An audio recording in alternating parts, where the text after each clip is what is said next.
एक काफ़ी छोटा वर्ड है क्योर, CURE। देखने में सुनने में काफ़ी छोटा लगता है, लेकिन यही जब हैपन होता है, यानी कि किसी पेशेंट की अगर प्रॉब्लम ख़त्म हो जाती है, वो क्योर हो जाती है, वो रिमूव हो जाती है, एक्सटिंग्विश हो जाती है, तो उसकी खुशी देखने लायक होती है।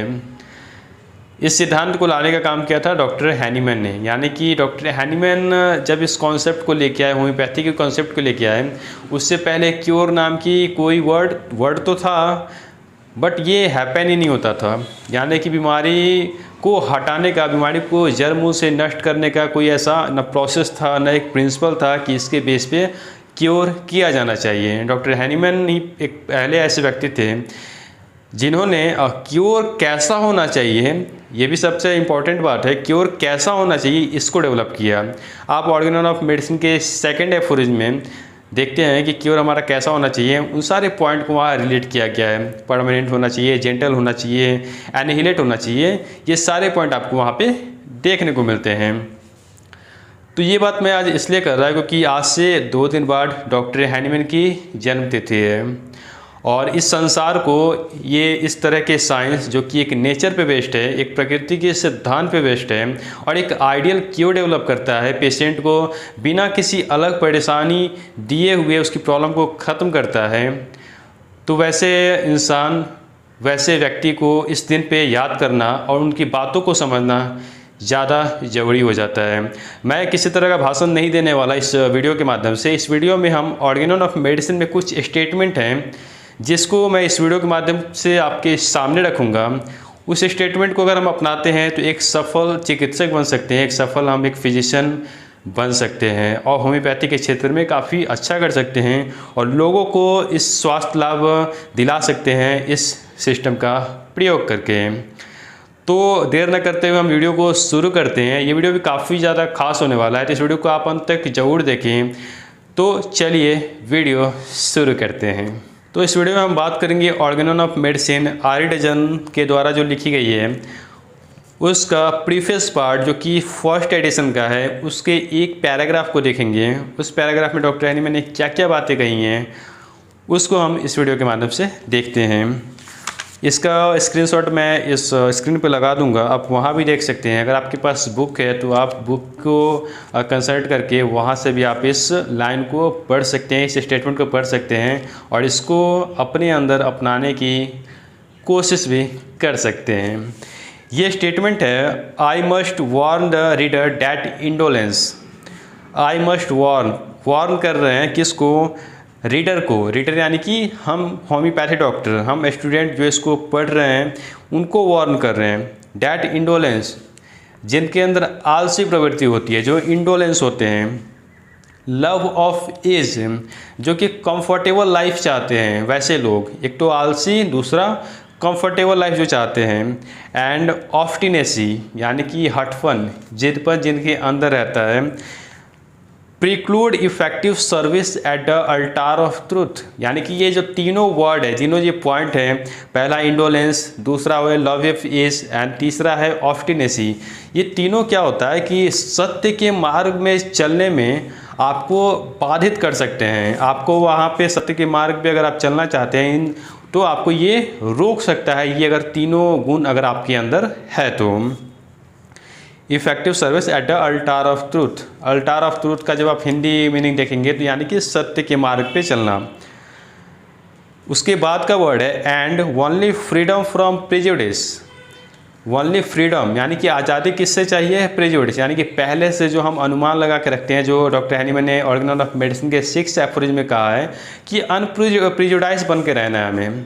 पेशेंट कोई भी कंप्लेन लेके आए, हमें यहाँ पे कोशिश करनी है कि जो उसका जो टोटलिटी है, जो टोटलिटी को हम वहाँ कलेक्ट करेंगे उसके अनुसार हम मेडिसिन देंगे, न कि हमको पहले से फिक्स करके रखना है कि नहीं ऐसा पेशेंट है तो हमको यही सेम दवा उस पर देना है, क्योंकि ये दवा बहुत सारे लोगों पे काम किया है। तो only freedom from prejudice and untiring zeal qualify for the most sacred. Untiring zeal का मतलब क्या होता है यहाँ पे कि उत्साह, एक वर्ड होता है आर्डेंट कैरेक्टर, हमेशा उत्साह में रहने वाला। तो अनटायरिंग जेल की बात यहाँ पे हो रही है, यानी कि कभी थकने नहीं वाला। अनटायरिंग का मतलब होता है कि बिना थके हुए। उत्साह से भरपूर, उत्साह से भरे हुए, for the most sacred of all human occupation, यानी सैक्रेड का मतलब यहाँ पे होता है पवित्र, एक पवित्र ऑक्यूपेशन जो कि सबसे बड़ा जो आपको कहा भी जाता है कि एक डॉक्टर एक भगवान के बराबर होता है, यानी कि लोग आपको काफ़ी ज़्यादा उससे ऊपर मानते हैं, आपको एक भगवान का दर्जा देते हैं। तो उसके लिए हमें इन सारे चीज़ों को अपनाना पड़ता है, तब हम उस एक दर्जे के काबिल हो पाते हैं। तो the most of all human occupation, the practice of true system of medicine, और यहाँ पे एक वर्ड जोड़ा जा रहा है, ट्रू सिस्टम ऑफ मेडिसिन, यानी कि ऑक्यूपेशन तो है, ट्रीटमेंट देना है, बट वो ट्रीटमेंट हमारा ट्रू सिस्टम ऑफ मेडिसिन होना चाहिए, यानी कि वो एक सिद्धांत पे होना चाहिए, वो प्रकृति के एक सिद्धांत पे बेस्ड होना चाहिए, एक प्रिंसिपल पे आधारित होना चाहिए। नेक्स्ट जो लाइन है काफ़ी इंपॉर्टेंट है और ये थोड़ा सा स्पिरिचुअल रिलेटेड लाइन है यहाँ पे। The physician who enters on his work in this Spirit, यानी कि इस आत्मीयता के साथ, इस आत्मिक बल के साथ अगर आप इस ऑक्यूपेशन में अगर आप इंटर करते हैं तो become directly assimilated to the divine creature of the world, यानी कि डिवाइन क्रिएचर जो कि भगवान को कहा जाता है, यानी कि जो दिव्य शक्ति है जिसने इस पूरे संसार को डेवलप किया है, आप उसमें एसिमिलेट हो जाते हैं। ये काफ़ी इंपॉर्टेंट वर्ड है, इस लाइन को अगर आप जब समझ लेते हैं, उसके जो नेक्स्ट लाइन है उसको मैं रिलेट करता हूँ, whose human creature, whose human creature, यानी कि भगवान ने जो रचनाएं की हैं, हम और आप जैसे रचनाएं भगवान ने जो की हैं, ही हेल्प टू प्रिजर्व, ही मतलब जो फिजिशियन, यानी कि जो ट्रू सिस्टम के आधार पे जो वर्क कर रहा है, ही हेल्प टू प्रिजर्व, वो उसको प्रिजर्व करने में, उसको सुरक्षित करने में वो हेल्प करता है, उसकी सहायता करता है।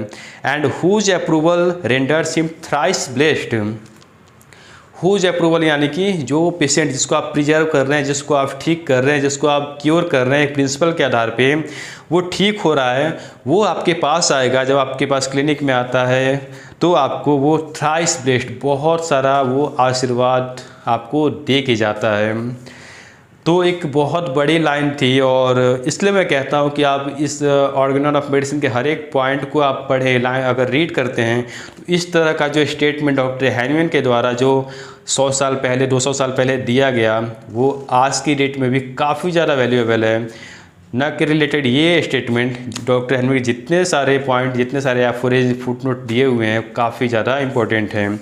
सो हमें इस तरह के ट्रू सिस्टम को अगर अपनाना है तो हमें इंडोलेंस, लव ऑफ फेज और ऑफ्टिनेसी जैसी जो हमारी आदतें हैं, जो हमारा बैड हैबिट है, उसको छोड़ना होगा।